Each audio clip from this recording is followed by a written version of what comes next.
Moving on now to our newsmaker on the buck stops here tonight. He's been Home Minister and Finance Minister, one of the most prominent faces of the previous UPA government. And now he's out with a new book, Standing Guard, based on his columns as an opposition leader. These columns, of course, published in the Indian Express under the title Across the Aisle. The book is about his 1 year in opposition, and with just a couple of days to go for the budget, and also at a time when Parliament, like never before, is debating notions of nationalism. This is perhaps a really interesting and critical time to hear from somebody who's held two extremely critical portfolios in the previous government. Welcome to the buck stops here, Mr. Chidambaram. A pleasure to have you on the program. Why this book? Well, the columns were read only by Indian Express readers and those who read Indian Express online. I believe that there's a much larger constituency who might be interested in reading the columns. And there's another reason. See, I've written about 20 columns on the economy through the year, on various dates.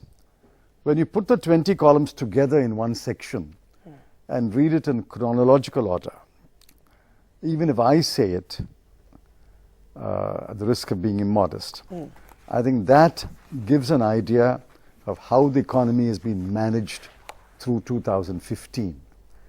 You get an idea of where things started going wrong. So I think reading the columns on one section in chronological order at one place is like holding a mirror to what happened in 2015. Now, in one of your essays that I have here before me, you talk about dissent and the place of dissent, you know, in a democracy. And let me just read out this one sentence that you write, which is extremely timely for the debate we're seeing all around us today. And you write, there is no instrument more powerful than dissent to keep the rulers in check. The debate today, Mr. Chidambaram, is how far you can take dissent. And does dissent include the right to even question the state? And certainly to question, as has happened with the Afzal Guru verdict, a judgment of the Supreme Court, and even describe it, as some students at the JNU did, as a judicial killing. See, dissent, as long as it is expressed in speech, has really no limit. Speech is no free. limit. Yes. Including questioning and challenging the state. As long as it's expressed in speech, it has no limit. Speech is free, full stop. A judge of the US Supreme Court passed away a few days ago. He wrote about the burning of the flag. He said, it's stupid, but it is not unconstitutional. But if it goes beyond speech, if there is an incitement to violence, then it attracts penal laws. And if it turns out to be a quote-unquote spark in a powder keg, the language used by the Supreme Court in the Rangarajan versus P Chidambaram case, then it might be sedition. But simple speech is free. Your comments in the context of this wider debate that you talk about in your book as well, how far does dissent go, have become the subject of a parliament debate today as well. The BJP is very exercised. Your friend and colleague across the aisle, Mr. Jaitley, the finance minister, says that your comments suggesting that everyone in the government, in your government, was not fully convinced that Afzal Guru should have been executed, was in some ways giving legitimacy to the kind of slogans that the JNU students raised. Can you share with us what the misgivings were, why it was not considered an open and shut case, the Afzal Guru execution, and if it was not, why do you believe he was executed on your government's watch? I hope you read what I said, reported in the Economic Times today. Yes. I said, to answer to a question, I said it is possible to hold an honest opinion that the judgment was perhaps not correct. Some people hold that opinion. If they hold it honestly, they're entitled to hold an honest opinion. It may not be your opinion, it may not be my opinion, we may not agree with them, but as long as somebody holds that opinion honestly in a free country, he's entitled to hold that opinion. That's precisely what I said. But you did suggest that there were questions about whether Afzal Guru should have been executed in the manner that he was. I didn't say that. I said that there are people who may hold an honest opinion that the judgment is perhaps not correct, having regard to Afzal Guru's degree of involvement. But exactly. You said there were questions about his degree of involvement. Now, having regard to what is proved to be his degree of involvement, there are questions about the correctness of the judgment. And you also spoke about how perhaps an alternative punishment could have been imprisonment for life. Even if you agree, even those who agree that Afzal Guru should have been convicted, there are disagreements about the death penalty. Nothing to do with Afzal Guru. There are conscientious objectors to the death penalty. And however grievous the crime is, there are people who believe that death penalty ought not to be imposed and some other penalty has to be imposed. Many countries of the world have abolished death penalty. So these are honest opinions held honestly by people with different viewpoints. What is your opinion? Because it was one of the most debated verdicts. There were some people in your own party, 5 lawmakers in Jammu and Kashmir, Shashi Tharoor subsequently, who did publicly express misgivings. One, in how it was handled, the family not being allowed to see the body, the family getting to know much later. And 2, the very fact of the execution, not only because they're opposed to capital punishment, but because there were questions raised by his lawyers at that time as to whether he was in fact, as you said, the degree of his involvement. Was he the most culpable? Well, what do you think? Because the Economic Times certainly quotes you as saying that at that time, there were questions about his degree of involvement. No, I didn't say that. Economic Times doesn't say that. I said some people hold an honest opinion that the judgment is perhaps not correct, having regard to Afzal Guru's degree of involvement. That's what I said. Anyway, I think Afzal Guru got a fair trial under the law established in India. At the end of the trial, the competent court found him guilty. So as far as I'm concerned, his guilt is proved. On punishment, it depends upon one's attitude towards death penalty.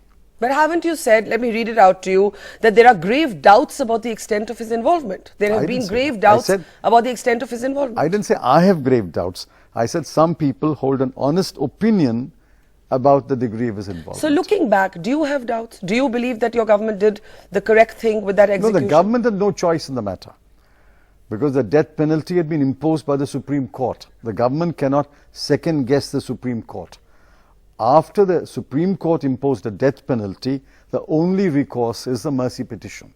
And once the mercy petition was rejected, government had no option in the matter. I'm asking you because today, out of government, you can speak a little more candidly. I am. And so, in this moment of candor, do you believe that he should have been executed? No, that's irrelevant.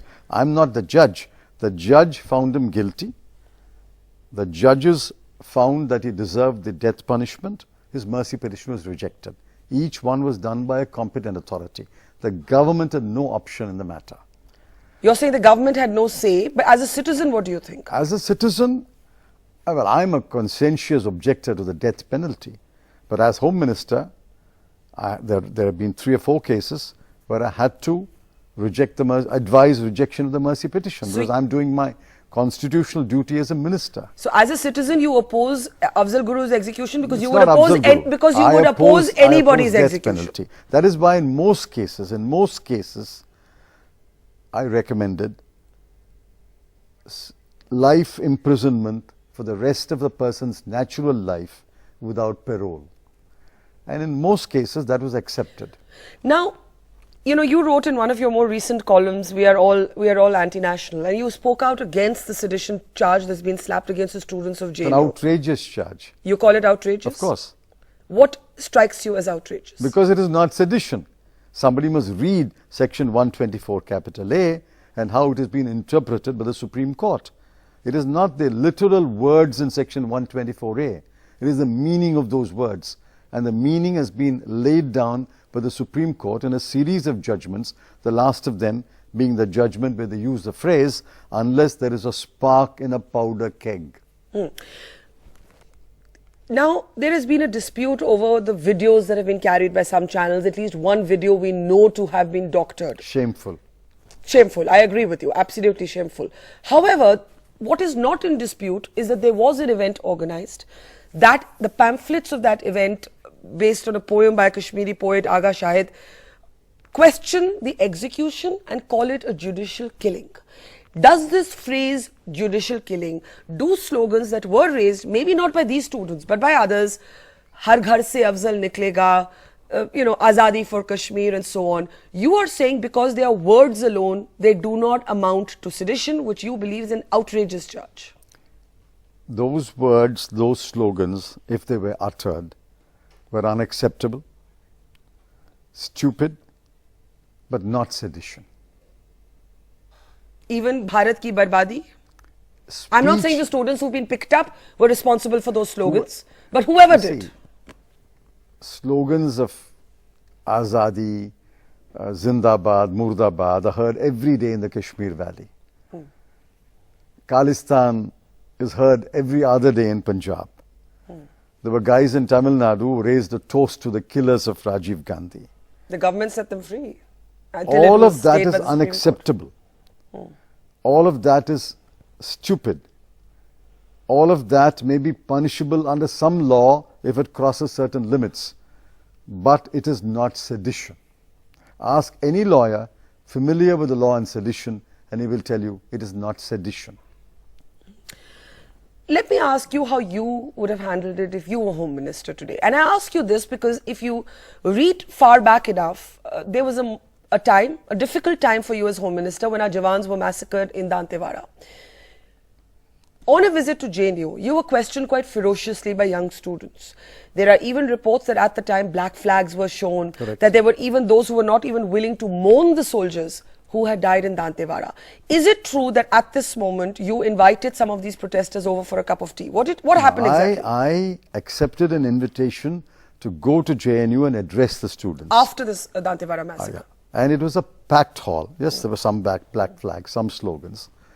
But it was a packed auditorium. I addressed them. I took questions. And then time was running out. There were some students who wanted to engage me in further discussion. And I said, come over to my office and have a cup of coffee and we can continue the conversation. But please remember, after that visit to JNU, that celebration of the Dantewada massacre died down in a couple of days. So are you suggesting that these slogans, whoever raised them, because there's now a big question mark over whether even the young man arrested, raised these slogans at all? Kanhaiya Kumar, by all the evidence that I have seen, did not raise any slogans. In fact, he made a thoughtful speech. And he's in jail. And those who beat him up are out on bail. Today, Arun Jaitley said about that vandalism, while condemnable, cannot be compared to sedition. And you cannot say that vandalism is condemnable, but sedition is free speech. I don't know where he gets his law. Vandalism is not sedition. Vandalism is vandalism. You punish a person for being a vandal. Yeah. It's not sedition. Yes, he's saying you're condemning the vandalism, but not the sedition. But the charge against Kanhaiya Kumar is sedition. Exactly. And what is the government doing about it? Why does it not direct the Commissioner of Police to withdraw the charge of sedition? What would you have done if you were Home Minister today? Certainly, I would not have allowed anybody to charge Kanhaiya Kumar with sedition. If slogans were raised, I would have ignored it for a day or two. If it persisted, then I would have found a way to either address students or invite a body of students to meet with me. How do you see this nationalism debate as it's unfolding? Some of the questions that are raised, the meta-narrative today is that if you are on the side of Kanhaiya Kumar, then somehow you're not respectful to the 10 soldiers who died in Siachen. You're somehow not showing respect to the young captain who died in Pampore. In fact, we saw generals at an ABVP rally inside JNU just yesterday saying that you've never lit a candle for us, you've never marched for us, maybe we should have a tank here to instill a sense of nationalism. So if you are against Kanhaiya Kumar, I can turn around that question and say, if you are against Rohit Vemula's agitation, then can I turn around and say, you are not respectful to Dalits, you're not respectful to OBCs, you're not respectful to poor people, you're not respectful to first generation learners. I mean, these are irrelevant statements. The point here is, nobody can define for me what nationalism is. There are people to whom nationalism means wrapping a flag around them or holding aloft a flag. There are people for whom nationalism means empathizing with Dalits, with tribals, with the disabled, with the neglected sections of the people. One is not more nationalist than the other. One is not more patriotic than the other. That is why these attempts to define nationalism in a homogeneous manner or in a manner in which one political party or one group decides what nationalism is, and certainly not chest-thumping, muscle-flexing nationalism. That nationalism is not acceptable today to the young generation. Today's nationalism must embrace all sections of the people and show empathy for the poor and the weak.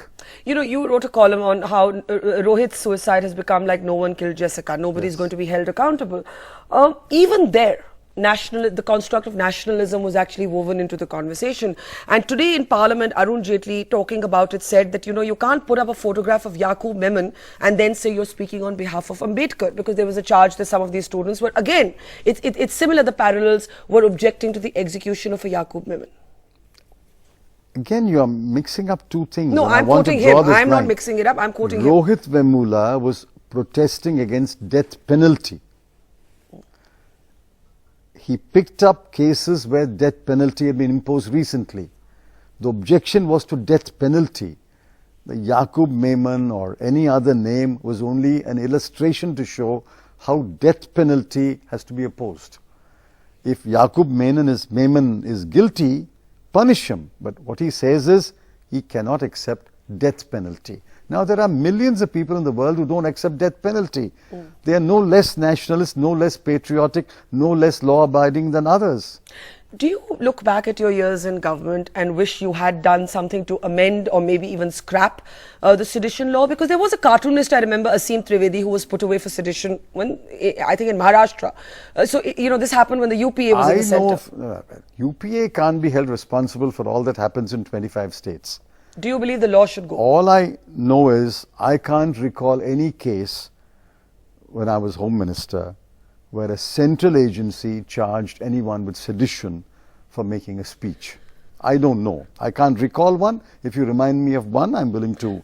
The larger question was that, you know, recently we've heard you take a very liberal position on decriminalizing 377 on the ban. I've taken that position even earlier. On the day the judgment was delivered by the Supreme Court, I was the first to criticize the judgment.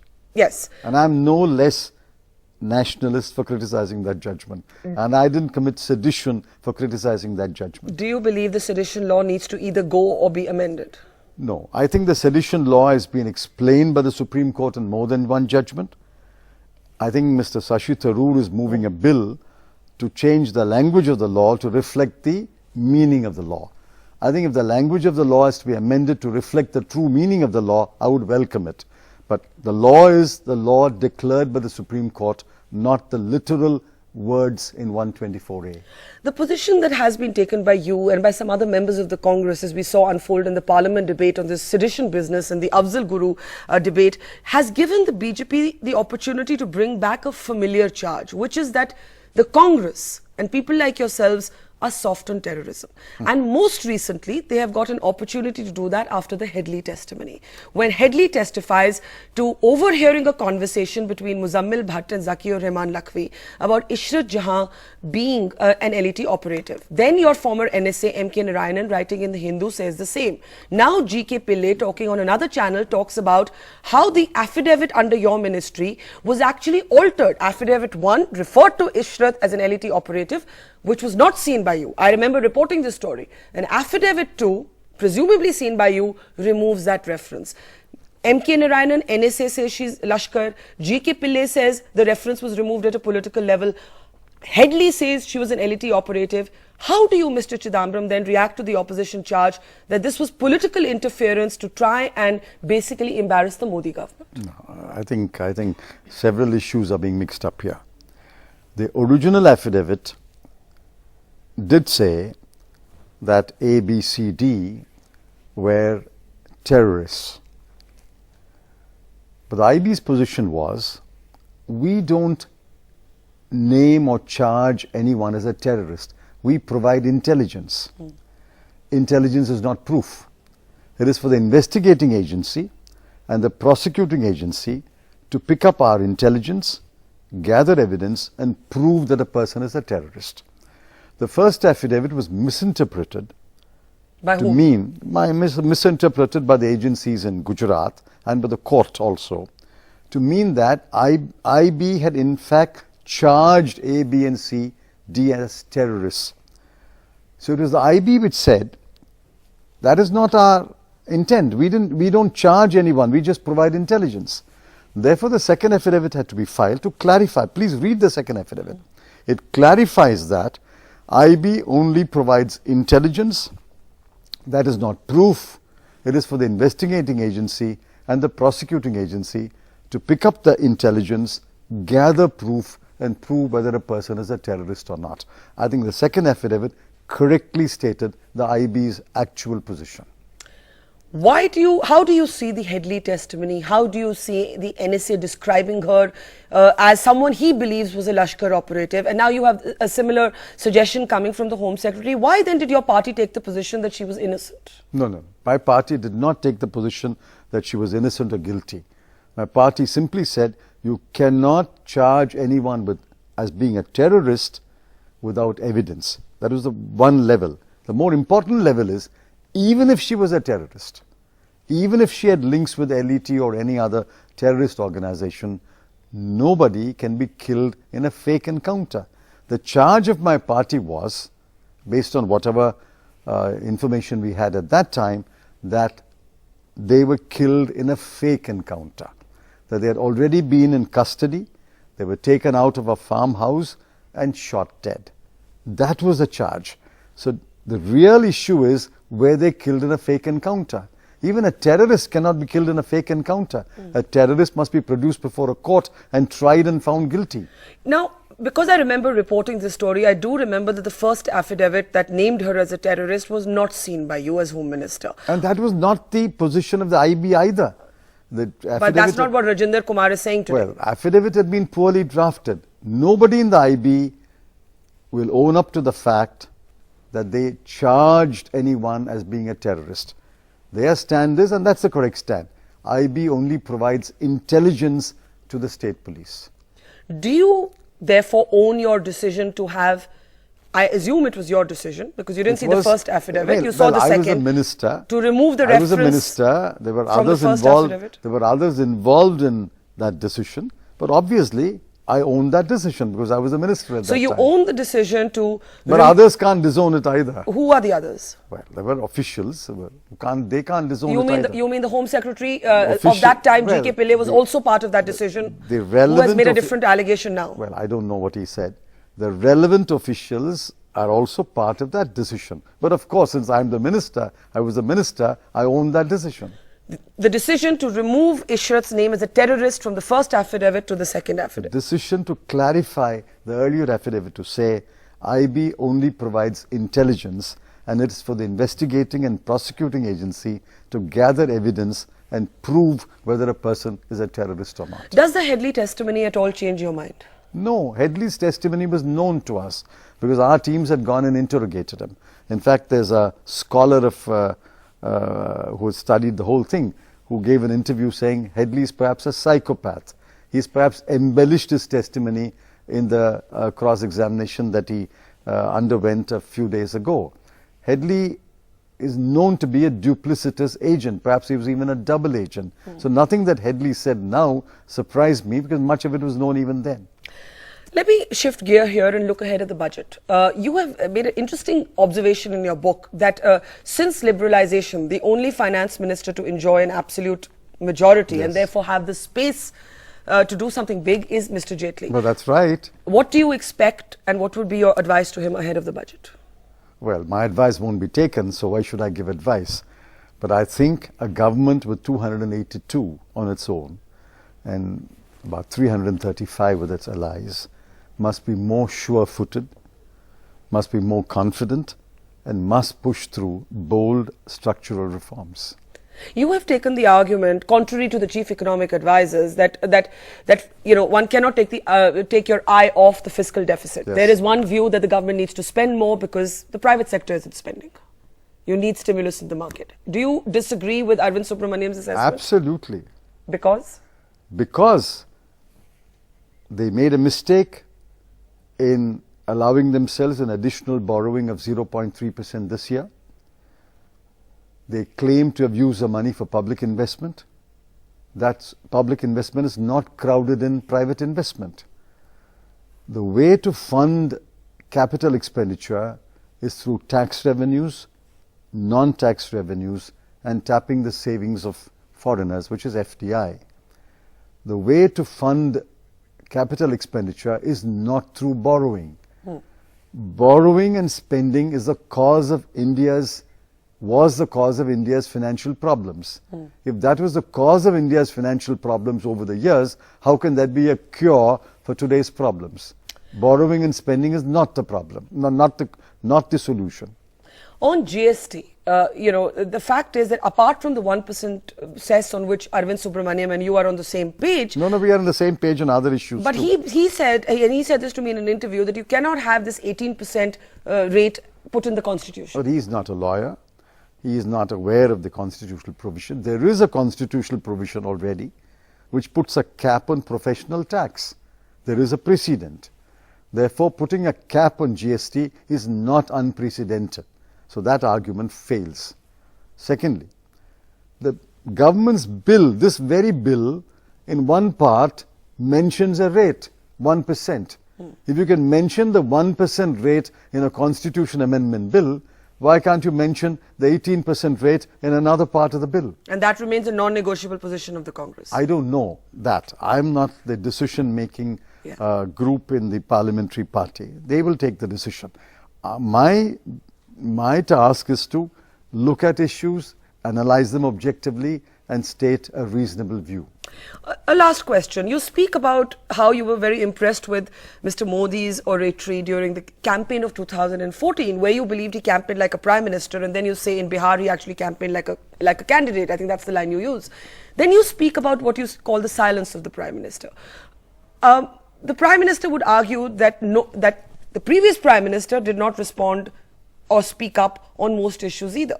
So are we going to now see this session of parliament squandered as well, no legislation, whether over JNU, whether over Rohit or something else, or the perceived silence of the Prime Minister? No, I think Parliament is functioning. Debates are going on. Legislation. Well, I don't know. I mean, I'm not in a position to say what bills will pass and what bills will not pass.